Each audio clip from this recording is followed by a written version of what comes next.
Hey guys, and welcome to another one of my #1 Sentai Gozyuger episode commentary and reviews. This time it's episode 5. Recover your soul. Don't let your troubles get in the way. Let's watch the episode.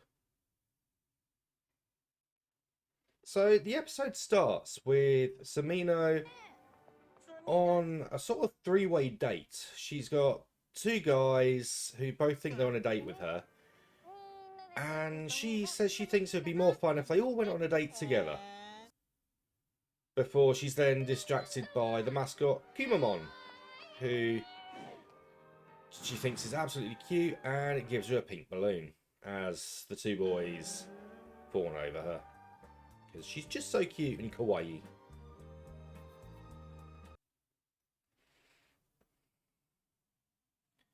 Later on the date, they're at a karaoke bar where she sings a song and you get a montage of different images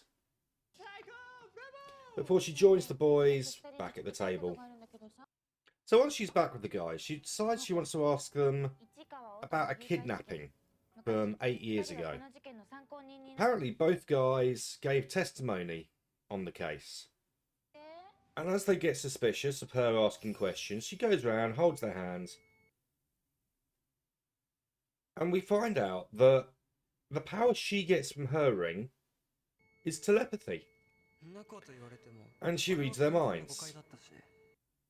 Before telling the guy with the glasses that it's not going to happen because she reads his mind, and all he's thinking is he wants some one-on-one time with her.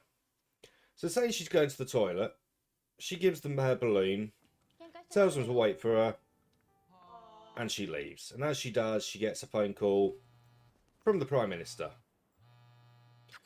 who, once she's with him and in the car, he does warn her about meeting up with people. She can't engage yet, and yeah, it's a bit dangerous looking for answers, like trying to find her sister and that. To apologise for meddling, he gives her one of the rings, the Ryusoga ring,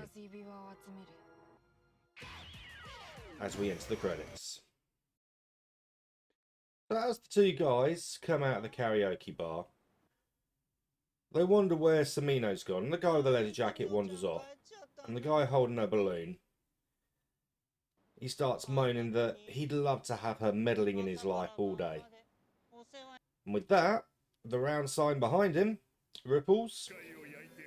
He gets sucked in and turned into No.1 World's #1 meddler.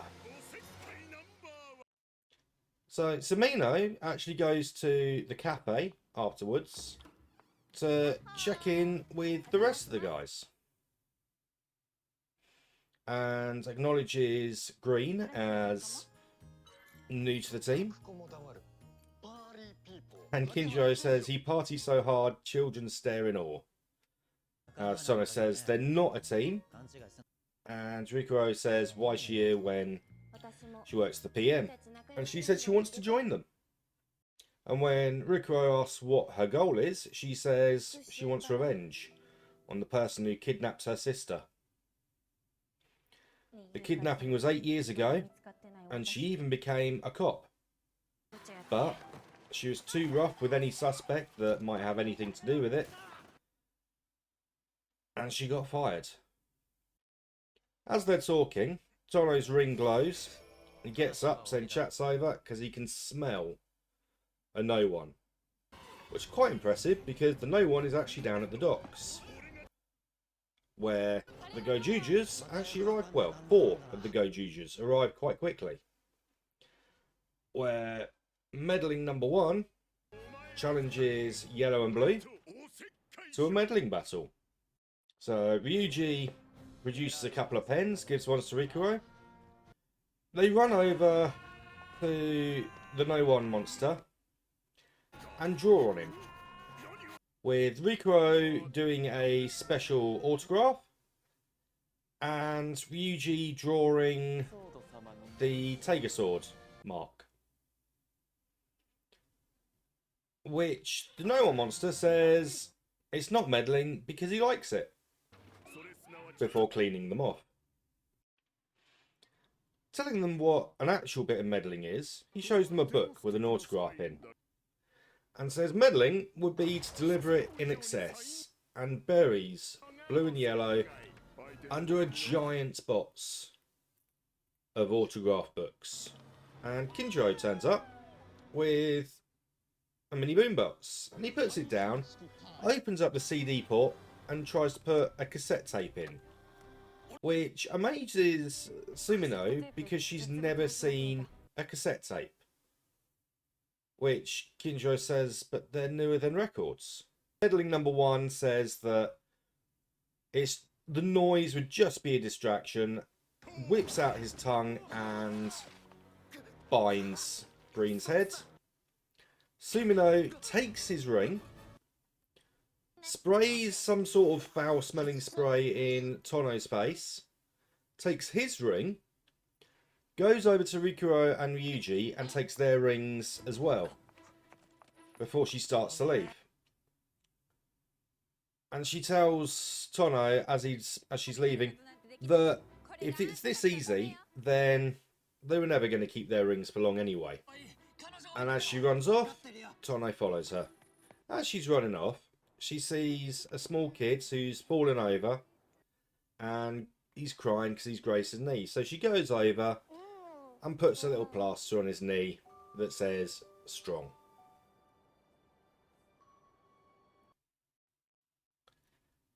And as she's doing that, Tono appears. When he does confront her, he says he wants his ring back. Which she says, okay, you can have it back, and throws it off the bridge before running off again.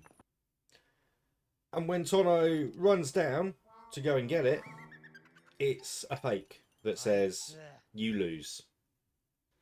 Running into what looks like an abandoned factory or warehouse, she thinks she's lost Tono, but she is found by the soldiers of the No.1 world, as she tries to engage yet again. But the Tiger Sword won't work for her still, as Tono approaches and starts fighting all the Bell guys, whose names I can't remember at the moment. Meddling number 1 comes in and manages to strike Tono with an energy blast that becomes chains that tie him to a giant iron girder. And he shows her a hairpiece that was Oso's, Sumino's sister. And it turns out he looked into it as the number 1 meddler, and he was able to get this evidence from the case. Sumino tells him to give it to her, and meddling number 1 says, okay, but you have to kill Tono, because he can't just give it to her. To give us some more incentive, he takes one of the grunt's guns, shoots it into a barrel, starts a fire, and tells Sumino she needs to make up her mind fast, because he's going to burn it. As Sumino approaches Tono, he says that she can take her life if she needs to. And she says to him she'd do anything to find out what happened to her sister. And he asks her if that's really her wish, that to do anything to find her sister. And he says he saw the bandage that she used on the little kid, as we flash back to when she was younger and carrying her younger sister, who also has a plaster on her leg. As they pass by a policeman, she says hello and thanks him for his service. Her little sister Otto says she always says hi to them and says it's her dream for the future, because she loves helping people. With the flashback over, we go back to meddling number 1, who encouraged her to do it again. As Sumino raises the Tiger Sword and cuts Tono's chains, freeing him. As meddling number 1 rages and burns the evidence, Sumino steps forward and she reveals her true wish to the ring that accepts her, and as she puts it into the Tiger Sword, she transforms into Goju Unicorn. And after telling number 1 meddler that she knows how to meddle, we get the cheerleaders and the announcers as both sides introduce themselves and the fight begins. As they fight, she says that he has stiff shoulders while using unicorn drill, which he states is some meddling.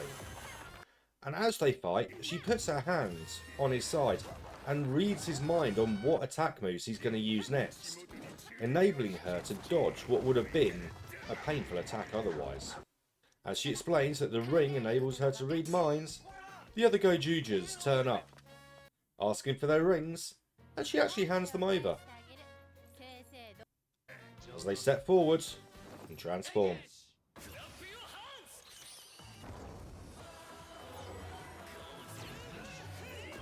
As more of the grunts come out, a giant robot comes out as well, piloted by Maggie Clean, or Fastidious Magiclean. As Eagle calls for the Tiger Sword, and we get Tiger Sword Green. Deciding to take the fight away from everyone else, Kinjiro uses Tiger Sword Green to lift the enemy robot and take it out into the middle of nowhere, which upsets Magiclean because he's upset about the dust. And while they're fighting, he decides he's going to sweep up because it's too dirty. As Kinjiro then admits that his eyesight has been absolutely brilliant since he's become young again, and he's able to see the enemy through the dust, firing off Eagle Arrow Shoot, its special move, destroying the enemy robot in short order. Back in the other fight, Sumino uses the Ryusoga ring that she was given earlier, transforms, and carries on the fight with Meddler number 1.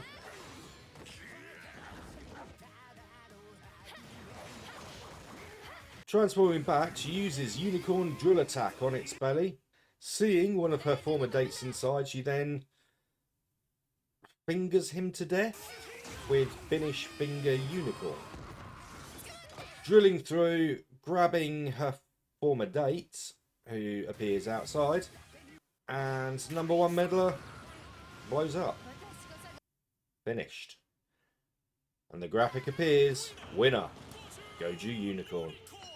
So later they're all talking, and Kinjiro says that giving up on revenge and revealing her true wish, which finally let her transform, was a brilliant story.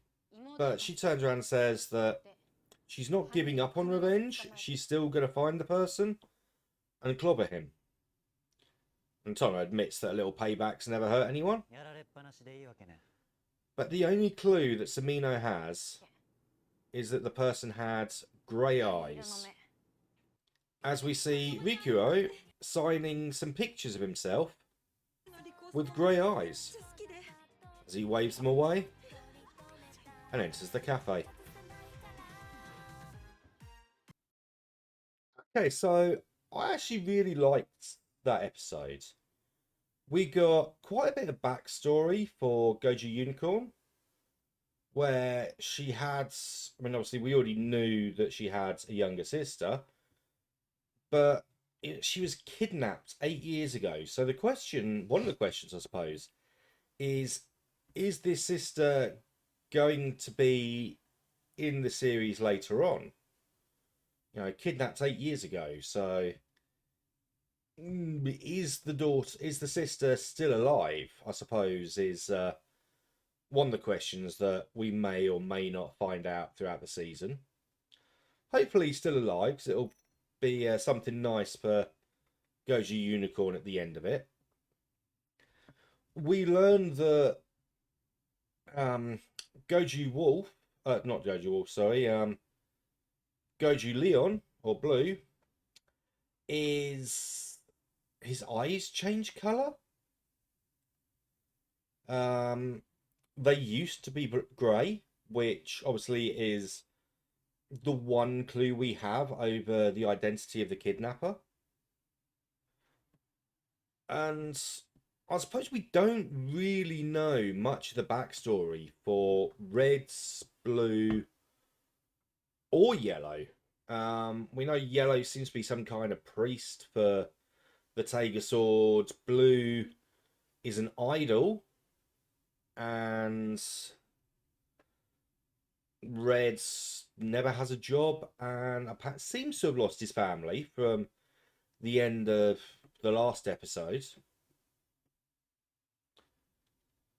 So at least we've got some backstory for Eagle and Unicorn. So obviously we know about Eagle being the old man, always did what he thought was right for the family and all the rest of it. So we've at least got backstory for the last two members of the team. We just don't have much for the first three. We've got nothing at all for Tyranno, and we've got clues of what might be red herrings, but we've got something for Wolf and Leon. Now, I think so far, Tiger Sword Green is the best looking. Tyranno has got those sort of arms, they're okay. Leon kind of one-sided. What with like the big gun on one arm. Wolf is obviously the basic one. If I was gonna get it, I'd probably end up guessing Tiger Swords Red. Because I think that's just the basic one you can get. And like then you obviously can look into getting the accessory parts for the others.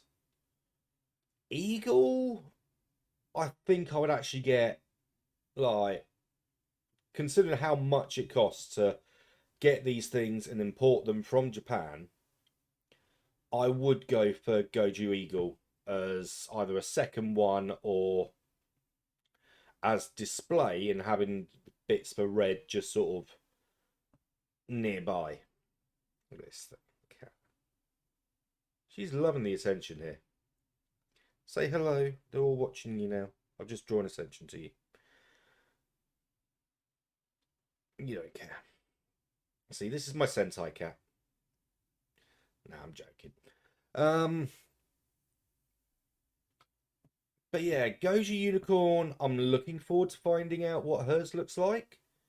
Because I don't watch the bit at the very end that shows what's going to happen next week. I don't even like the bit after the opening credits that show you what's going to happen this episode. Because it kind of annoyed me this week. Because we saw Goji Unicorn in the highlights at the start of the episode. And it's like, oh, now I know she's going to transform.